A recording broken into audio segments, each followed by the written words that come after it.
दुल्हन ने शादी के बाद किया मना। शादी के बाद विदाई का समय था। नेहा अपनी माँ से मिलने के बाद अपने पिता से लिपट कर रो रही थी और वहां मौजूद सभी लोगों की भी आंखों में आंसू थे। उस समय नेहा ने घूंघट निकाला हुआ था और अब उसका विदा होकर ससुराल जाने का समय हो गया था। तो जैसे ही नेहा रोती हुई कार में बैठने लगी, तभी उसकी छोटी बहन रोती हुई उससे दोबारा लिपट कर रोने लगी। तभी गाड़ी के पास खड़े नेहा के पति अविनाश से उसका दोस्त दिनेश कहता है, अरे यार अविनाश, यहाँ से घर पहुँचते ही सबसे पहले होटल अमृतबाग पहुंचकर एक बढ़िया सा खाना खाएंगे, क्योंकि यहाँ तेरे ससुराल में तो एकदम घटिया खाना था। ऐसा खाना तो हमारे यहाँ कुत्तों को भी नहीं खिलाते।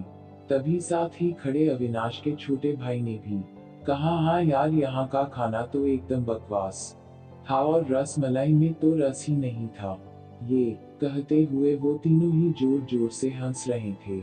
तभी नेहा के पति अविनाश ने भी अपने ससुराल वालों की मजाक उड़ाते हुए कहा कि हाँ यार, मैंने भी मजबूरी में ही यहाँ का खाना खा लिया, वरना मैं तो ऐसे खाने को तो हाथ भी नहीं लगाता। और अब पक्का हम तीनों घर पहुँचते ही होटल अमृतबाग का खाना खाएंगे। अपने पति के मुंह से ऐसी ऐसी बातें सुनकर नेहा कार में बैठती बैठती रुक गई और उसने गुस्से में सबके सामने अपना घूंघट हटाते हुए कार के दरवाजे को जोर से बंद किया और आंखों में आंसू लिए नेहा अपने पिताजी के पास चली गई और उनका हाथ पकड़कर उनसे ये कहा कि पिताजी, मैं ससुराल नहीं जाऊंगी, मुझे ये रिश्ता बिल्कुल मंजूर नहीं है।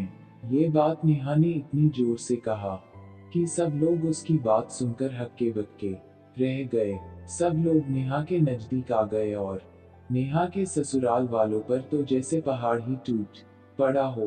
वजह क्या थी ये किसी को भी समझ नहीं आ रहा था। तभी नेहा के ससुर राधेश्याम जी ने आगे बढ़कर नेहा ने पूछा कि नेहा बेटी, बात क्या है? तुम अचानक ही शादी होने के बाद अपनी विदाई होने के समय यूं शादी को नामंजूर कर रही हो।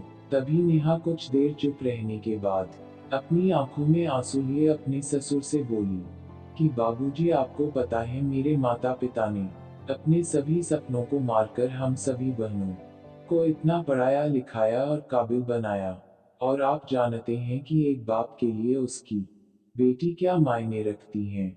वैसे आप और आपका बेटा कभी नहीं जान सकते, क्योंकि बाबूजी आपके घर में तो कोई बेटी है ही नहीं। और आप जानते हैं मेरी शादी में आने वाले बारातियों के लिए खाने पीने की एक भी कमी न रह जाए, इसलिए मेरे पिताजी पिछले 3 महीने से रात को 2 सेकंड 3 बजे तक जागकर मेरी माँ के साथ ये योजना बनाते थे कि रसोईया कौन होगा और खाने में बारातियों के लिए किस किस तरह का खाना बनवाना है और बारातियों को कहाँ बिठाना है, ताकि कहीं किसी को बुरा न लग जाए। और शायद आप नहीं जानते कि मेरी माँ ने पिछले 1 साल से एक भी नई साड़ी नहीं खरीदी, क्योंकि मेरी शादी में पैसों की कोई कमी न हो जाए। और आज भी मेरी शादी में भी मेरी माँ मेरी बड़ी बहन की साड़ी पहनकर खड़ी हैं। और ये तो कुछ भी नहीं, मेरे पिताजी भी 150 रुपये की इस शर्ट के नीचे कई छेद वाली बनियान पहनकर खड़े हैं, और ये सब सिर्फ इसलिए ताकि मेरी शादी में कोई कमी न रह जाए। लेकिन इतनी मेहनत करने के बावजूद भी आज इस शादी में आपके बेटे को रोटियां ठंडी लगी, उसके दोस्त को पनीर बकवास लगा और मेरे देवर जी को रसमलाई में तो रस ही नहीं मिला। और तो और मेरे पति अविनाश जी तो कह रहे थे कि वो तो ऐसे खाने को हाथ भी नहीं लगाते, बस उन्होंने तो मजबूरी में ही ये खाना खा लिया। अगर सब कुछ इन्होंने मजबूरी में ही खाया है तो इसकी क्या गारंटी है कि मुझसे शादी भी ये अपनी खुशी से ही कर रहे हैं। कल को अविनाश जी ये भी कह सकते हैं कि मुझसे भी इन्होंने मजबूरी में ही शादी की है। और नेहा रोते हुए अपने ससुर से ये भी कह रही थी कि जिस माता पिता ने मेरी शादी में दिन देखा न रात, बस शादी की तैयारियों में लगे रहे, उन माता पिता पर आज आपके बेटे और उनके दोस्त यूं जोर जोर से हंस रहे हैं और उनकी इतनी बेइज्जती कर रहे हैं। क्या आपके घर में माता पिता की इतनी ही इज्जत होती है? तभी नेहा के ससुर ने कहा कि बेटी, इतनी छोटी सी बात पर तुम इतना नाराज हो गई। तो नेहा ने अपने ससुर की बात को काटते हुए कहा कि बाबूजी, ये छोटी सी बात नहीं है। अगर शादी के बाद मैं भी आपकी इज्जत न करूं तो आपको कैसा लगेगा? ये सुनते ही नेहा के ससुर ने शर्म के मारे अपनी आंखें नीची कर ली।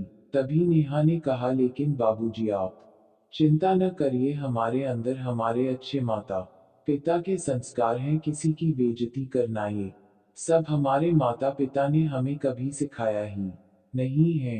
ये सुनते ही नेहा के पिताजी दयाशंकर जी ने आंखों में आंसू लिए अपनी बेटी को गले से लगा लिया और उससे कहा कि बेटी, मुझे गर्व है कि तू मेरी बेटी है, और अब तू शांत हो जा बेटी।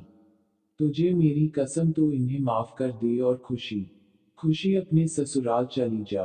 तभी नेहा का पति अविनाश भी नेहा के पिताजी और नेहा से हाथ जोड़कर माफी मांगता है और ये कहता है कि बाबूजी, मुझे माफ कर दो, सारी गलती मेरी ही है। लेकिन आज आपकी बेटी ने मुझे एक पिता की इज्जत करना सिखा दिया, और आज के बाद मैं हर किसी के माता पिता हमेशा इज्जत करूंगा। उसी वक्त नेहा के ससुर राधेश्याम जी भी आगे आकर अपनी बहू नेहा के सर पर हाथ रखकर कहते हैं कि मैं तो बहू लेने आया था, लेकिन ईश्वर बहुत कृपालु है, उसने मुझे बहू के रूप में एक बेटी दे दी, और वो भी इतने अच्छे संस्कार वाली, जो कि माता पिता का भी इतना सम्मान करती हैं।